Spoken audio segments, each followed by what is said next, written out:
Vaccination centre سے، allergy centre سے اس نے ویکسینیشن 3 بار کرائی، آرام نہیں آیا۔ جب اسے سورۃ القدر کا عمل بتایا گیا، اللہ نے شفا عطا کر دی۔ اچھا، وہ الرجی فنگس کی صورت میں ہو، ایگزیما ہو، سورائسس یا جلد کا کینسر ہوتا ہے اس کی صورت میں ہو، جی خون والی ہو،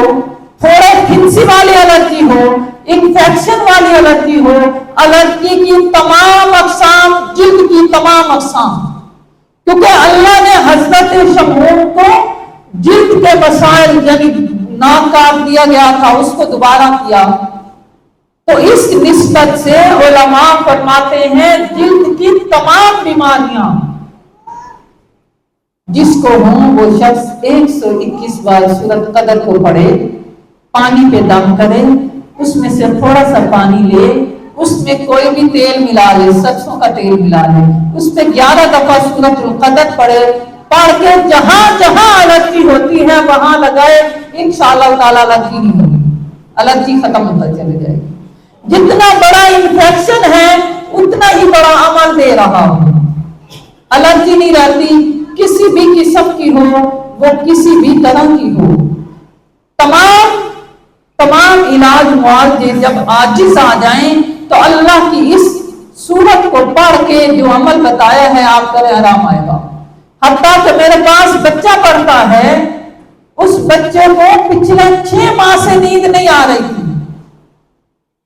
حفظ کر رہا ہے، تقریباً اس کے 15 سپارے حافظ ہو چکے ہیں، تو اس کو میں نے یہی عمل بتایا، تو اس کی والدہ نے، اس نے کہا اللہ کا شکر ہے یہ رات کو سویا ہے، یعنی وہ الرجی جو رات کو بے چین کر دے، آپ کو نیند کو ختم کر دے،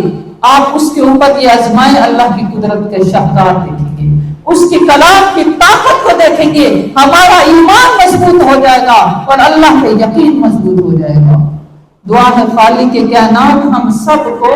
قرآنی طاقت کو حاصل کرنے کی توفیق عطا فرمائے، اور اللہ وہ یقین ہمارے دلوں میں، ہمارے ذہنوں میں ڈال دے جس کی برکت سے اللہ ہمیں اپنی روحانیت عطا فرما دے، اللہ وہ